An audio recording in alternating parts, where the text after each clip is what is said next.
नमस्कार साथियों, आपका बहुत बहुत स्वागत है आपके अपने चैनल एग्जाम्स प्रिपरेशन अड्डा पर। मैं शालिनी आपका बहुत बहुत स्वागत करती हूं, अभिनंदन करती हूं। ये क्लासेस यूपी बीपीओ एग्ज़ाम के लिए चलाई जा रही हैं और आज इस क्लास में हम मिलकर जानेंगे ग्राम पंचायतों के गठन व ग्राम पंचायत की प्रमुख समितियों के बारे में। समझेंगे, जानेंगे क्या है ग्राम पंचायत।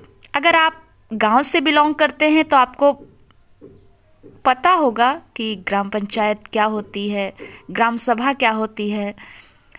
वैसे कन्फ्यूजन तो बना ही रहता है। हम लोग सोचते हैं कि ग्राम पंचायत और ग्राम सभा एक ही है, लेकिन अंतर है। ग्राम सभा उन लोगों से मिलकर बनी होती है जो वोट करते हैं, जिनका नाम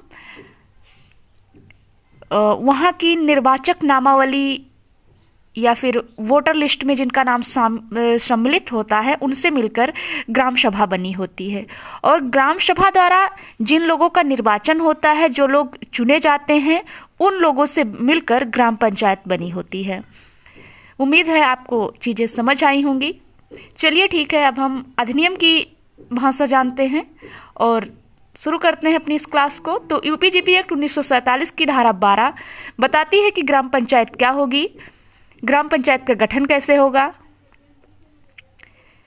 प्रत्येक पंचायत क्षेत्र के लिए उसके नाम पर ग्राम पंचायत संगठित की जाएगी। प्रत्येक ग्राम पंचायत एक निगमित निकाय होगी।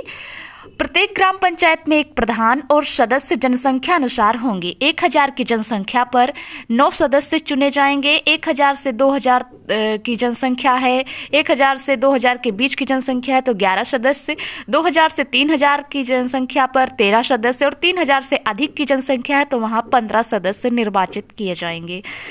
धारा 12 घ बताता है कि समस्त ग्राम पंचायतों में जनसंख्या यथासाध्य एक जैसी ही होगी। इसका मतलब ये कि अगर चाहे वो हमारा डिस्ट्रिक्ट गोंडा हो या फिर बलरामपुर हो या फिर फैजाबाद हो, कहीं भी हो, अयोध्या हो, अगर कहीं भी ग्राम पंचायत का गठन, अगर किसी भी ग्राम पंचायत का गठन 1000 की जनसंख्या पर हो रहा है तो वहाँ 9 सदस्य ही चुने जाएंगे। इस धारा का मतलब यही है। आगे देखते हैं 12(3) का। धारा 12(3) का बताता है कि प्रत्येक ग्राम पंचायत अपने प्रथम बैठक के लिए नियत तिथि से 5 वर्ष तक बनी रहेगी यदि उसे धारा 95 की उपधारा 1 के खंड 4 के अधीन समय पूर्व ही विघटित न कर दिया जाए। आगे हम जानेंगे धारा 95 के बारे में भी, उसकी उपधारा 1 खंड 4, इन सब के बारे में हम जानेंगे कि पंचायतों का विघटन कैसे किया जा सकता है। इन सब के बारे में हम पढ़ेंगे। फिलहाल अभी इतना याद रखिए। और नेक्स्ट पॉइंट है, किसी ग्राम पंचायत का गठन उसके कार्यकाल के समाप्ति के पूर्व ही करा लिया जाएगा। यदि पंचायत समय पूर्व ही विघटित हो जाएगी तो विघटन के 6 माह के अंदर ही निर्वाचन करा लिया जाएगा, किंतु यदि शेष कार्यकाल 6 माह या इससे कम बचा है तो निर्वाचन कराना आवश्यक नहीं होगा। नेक्स्ट पॉइंट, विघटन पर संगठित की गई ग्राम पंचायत का कार्यकाल शेष अवधि के लिए ही होगा। 12(4) बताता है कि ग्राम पंचायतों के सदस्यों का कार्यकाल कितना होगा। तो जाहिर सी बात है कि जितने दिन के लिए ग्राम पंचायत संगठित की जाएगी उतने दिन उसके सदस्यों का कार्यकाल भी होगा, यानी 5 वर्ष होगा। 12(5) का बताता है कि SC ST OBC के लिए सीटों का आरक्षण बताता है। SC ST OBC के लिए महिलाओं का आरक्षण, तो जो SC ST OBC के लिए महिलाओं का आरक्षण होगा, वो जो SC और ST इनके सीटों का आरक्षण इनकी जनसंख्या के अनुपात में होगा। अगर मान लीजिए हमारे गांव में 3000 की आबादी है और इनकी जनसंख्या 500 है, तो अनुपात क्या हो जाएगा? पूरी जनसंख्या से इनका अनुपात क्या हो जाएगा? तो पूरी जनसंख्या से इनका अनुपात हो जाएगा 1:6। तो जब 6 बार निर्वाचन होगा तो उसमें 1 बार जो सीटें होंगी वो SC ST के लिए रिजर्व होंगी। और जो SC ST OBC के लिए महिलाओं का आरक्षण है, उसमें ये बताया गया है कि जो SC ST के लिए सीटें आरक्षित होंगी उनमें से 1/3 सीटें जो है वो महिलाओं के लिए आरक्षित होगी। इसका कहने का मतलब ये है कि अगर 6 वर्ष में मतलब 6 बार अगर चुनाव हुआ ग्राम पंचायत का, तो उसमें एक बार जो है वहाँ पर SC/ST के लिए रिजर्वेशन होगा, और उसका 1/3 मतलब, और हर 18वें चुनाव में SC/ST की महिलाओं के लिए सीट का रिजर्वेशन होगा।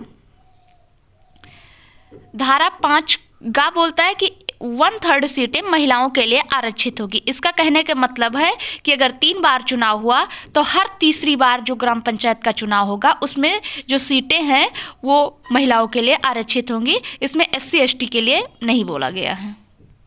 उम्मीद है कि आपको आरक्षण वाली बातें समझ आई होंगी।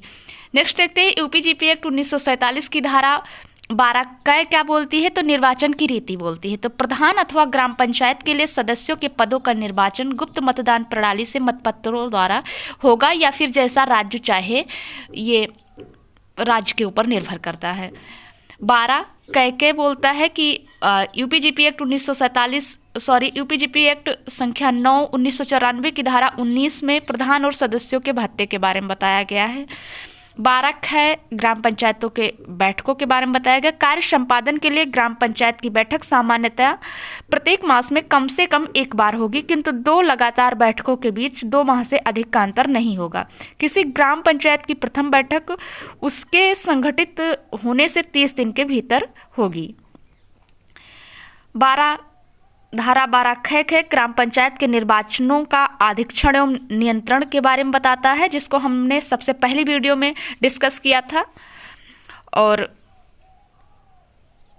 तो राज्य चुनाव आयोग के निर्देशन में मुख्य निर्वाचन अधिकारी जो पंचायत के लिए नियुक्त होगा वो इसका अधीक्षण एवं निर्देशन करेगा, जो 1947 की धारा 12 ख में बताया गया है, जबकि 1994 की धारा 21 में यही प्रावधान किया गया है।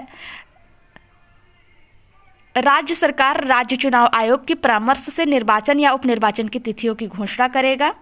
नेक्स्ट देखते हैं UPGP एक्ट 1947 की धारा 12 ख गए और UPGP एक्ट संख्या 9 1994 की धारा 22 राज्य चुनाव आयोग के निर्देशन में रहते हुए जिला मजिस्ट्रेट, जिला निर्वाचन अधिकारी जिले में ग्राम पंचायतों के निर्वाचन कार्य को देखेगा, ये बताया गया है। तो जिले में निर्वाचन कार्य को कौन देखेगा, तो जिले में निर्वाचन कार्य को जिला निर्वाचन अधिकारी यानी जिला मजिस्ट्रेट DM साहब देखेंगे। UPGP एक्ट 1947 की धारा 12 ग बताती है कि निर्वाचनों पर आपत्ति के लिए आवेदन पत्र कैसे किया जाएगा, और 1994 की धारा 23 इस बारे में उपबंध करती है। सरपंच या सहायक सरपंच के निर्वाचन से संबंधित विवाद, ये भी धारा 24 या धारा 12 घ बताती है। UPGP एक्ट 1947 की धारा 12 अंगा बताता है कि पद की शपथ कौन दिलाएगा। UPGP एक्ट तो पद की शपथ ये एक प्रपत्र होगा, शपथ पत्र होगा, उसको भरकर जो अधिकारी नियत किया जाएगा उसको उसके सामने अपनी शपथ ग्रहण करेंगे। धारा 12 च पद त्याग के बारे में बताता है, और धारा 12 जय जो है आकस्मिक रिक्ति के बारे में, मृत्यु हो गई या फिर अविश्वास प्रस्ताव आ गया या कुछ ऐसा, तो उसके बारे में 12 जय बताता है। 12 जय निर्वाचन विषयों पर सिविल न्यायालय के हस्तक्षेप का वर्जन करता है। ये इंपॉर्टेंट है, इसको याद रखना कि 1947 की कौन सी धारा बताती है, तो 12 जय बताती है। जबकि अगर हम संविधान के अनुसार बात करें तो आर्टिकल 243 वो निर्वाचन में जो है न्यायालय के हस्तक्षेप का वर्जन करता है। नेक्स्ट धारा 12 यहाँ बताता है कि कार्यवाहक प्रधान के बारे में बताता है। 1947 धारा 14 क्या बताती है, तो प्रधान का हटाया जाना। प्रधान को हम हटा कैसे सकते हैं। ग्राम सभा ऐसी बैठक जो इस प्रयोजन के लिए बुलाई जाए और जिसकी कम से कम 15 दिन की पूर्व सूचना दी जाए। ग्राम सभा के उपस्थित और मतदान करने वाले सदस्यों के 2/3 यानी बहुमत से प्रधान को हटा सकती है। गणपूर्ति ग्राम सभा में किसी भी बैठक के लिए 1/3 होगी। प्रधान को उसके पद से हटाने की बैठक उसके निर्वाचन से 2 वर्ष से पहले नहीं बुलाई जाएगी, ये ध्यान देने वाली बात है। यदि प्रस्ताव पास नहीं हो सका तो पूर्ववर्ती बैठक जो है 1 वर्ष तक पूर्ववर्ती बैठक के 1 वर्ष तक दूसरा प्रस्ताव लाया नहीं जा सकता। धारा 14 का क्या बताता है कि अभिलेख आदि देने में चूक पर दंड क्या होगी। जो ग्राम प्रधान होंगे अगर अभिलेख नहीं अपने जो प्राधिकारी नियत किए जाएंगे उनको नहीं देते हैं तो उस पर दंड क्या होगा। तो इसके लिए 3 वर्ष की जेल अथवा जुर्माना अथवा दोनों से दंडित किया जाएगा।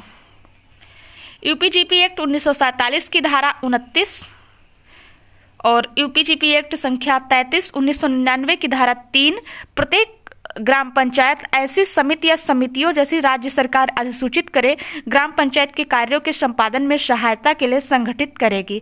प्रत्येक समिति में एक सभापति व 6 अन्य सदस्य होंगे। इनमें पहली समिति है नियोजन एवं विकास कार्य समिति, शिक्षा समिति, तीसरी समिति है निर्माण कार्य समिति, चौथी समिति है स्वास्थ्य एवं कल्याण समिति, 5वीं समिति है प्रशासनिक समिति और 6वीं समिति है जल प्रबंधन समिति।